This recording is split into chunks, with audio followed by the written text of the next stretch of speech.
Kisah Abu Nawas menjebak pencuri. Pada zaman dahulu, orang berpikir dengan cara yang amat sederhana.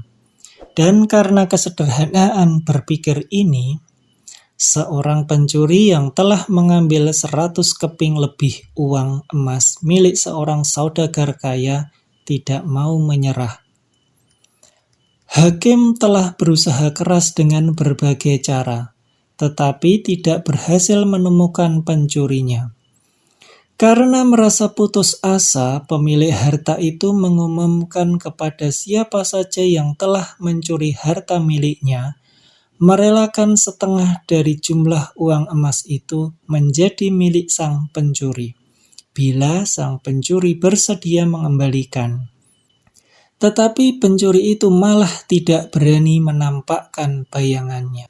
Kini kasus itu semakin ruwet tanpa penyelesaian yang jelas. Maksud baik saudagar kaya itu tidak mendapat tanggapan yang sepantasnya dari sang pencuri. Maka tidak bisa disalahkan bila saudagar itu mengadakan sayembara yang berisi barang siapa yang berhasil menemukan pencuri uang emasnya, ia berhak sepenuhnya memiliki harta yang dicuri. Tidak sedikit orang yang mencoba tetapi semuanya kandas, sehingga pencuri itu bertambah merasa aman tentram. Karena ia yakin jati dirinya tak akan diketahui.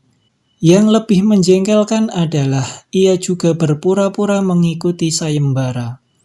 Tidak berlebihan bila dikatakan bahwa menghadapi orang seperti ini bagaikan menghadapi jin. Mereka tahu kita, sedangkan kita tidak. Seorang penduduk berkata kepada hakim setempat, "Mengapa Tuan Hakim tidak meminta bantuan Abu Nawas saja?" "Bukankah Abu Nawas sedang tidak ada di tempat?" kata hakim itu balik bertanya. "Kemana dia?" tanya orang itu. "Ke Damaskus," jawab hakim. "Untuk keperluan apa?" orang itu ingin tahu. "Memenuhi undangan pangeran negeri itu," kata hakim. "Kapan ia kembali?" tanya orang itu lagi. "Mungkin 2 hari lagi," jawab hakim. Kini harapan tertumpu sepenuhnya di atas pundak Abu Nawas. Pencuri yang selama ini merasa aman, sekarang menjadi resah dan tertekan. Ia merencanakan meninggalkan kampung halaman dengan membawa serta uang emas yang berhasil dicuri. Tetapi ia membatalkan niat karena dengan menyingkir keluar daerah berarti sama halnya dengan membuka topeng dirinya sendiri. Ia lalu bertekad tetap tinggal apapun yang akan terjadi. Abu Nawas telah kembali ke Baghdad karena tugasnya telah selesai. Abu Nawas menerima tawaran mengikuti sayembara menemukan pencuri uang emas. Hati pencuri uang emas itu tambah berdebar tak karuan mendengar Abu Nawas menyiapkan siasat.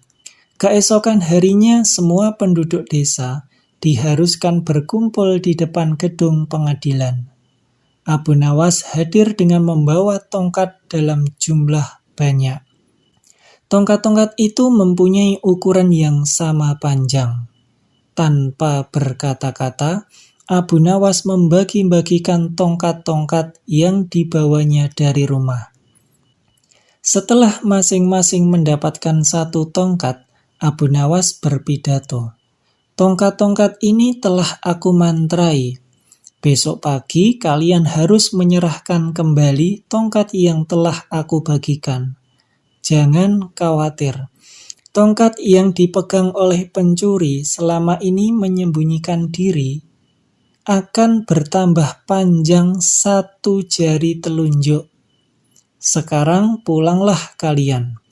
Orang-orang yang merasa tidak mencuri tentu tidak mempunyai pikiran apa-apa. Tetapi sebaliknya, si pencuri uang emas itu merasa ketakutan. Ia tidak bisa memejamkan mata walaupun malam semakin larut. Ia terus berpikir keras. Kemudian ia memutuskan memotong tongkatnya sepanjang 1 jari telunjuk. Dengan begitu, tongkatnya akan tetap kelihatan seperti ukuran semula. Pada hari orang mulai berkumpul di depan gedung pengadilan, pencuri itu merasa tenang karena ia yakin tongkatnya tidak akan bisa diketahui karena ia telah memotongnya sepanjang 1 jari telunjuk. Bukankah tongkat si pencuri akan bertambah panjang 1 jari telunjuk? Ia memuji kecerdikan diri sendiri. Karena ia ternyata akan bisa mengelabui Abu Nawas. Antrian panjang mulai terbentuk. Abu Nawas memeriksa tongkat-tongkat yang dibagikan kemarin. Pada giliran si pencuri tiba, Abu Nawas segera mengetahui karena tongkat yang dibawanya bertambah pendek 1 jari telunjuk. Abu Nawas tahu pencuri itu pasti melakukan pemotongan pada tongkatnya, karena ia takut tongkatnya bertambah panjang. Pencuri itu diadili dan dihukum sesuai dengan kesalahannya.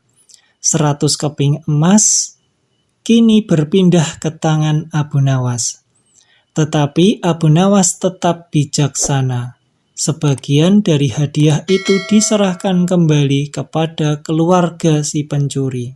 Sebagian lagi untuk orang-orang miskin dan sisanya untuk keluarga Abu Nawas sendiri.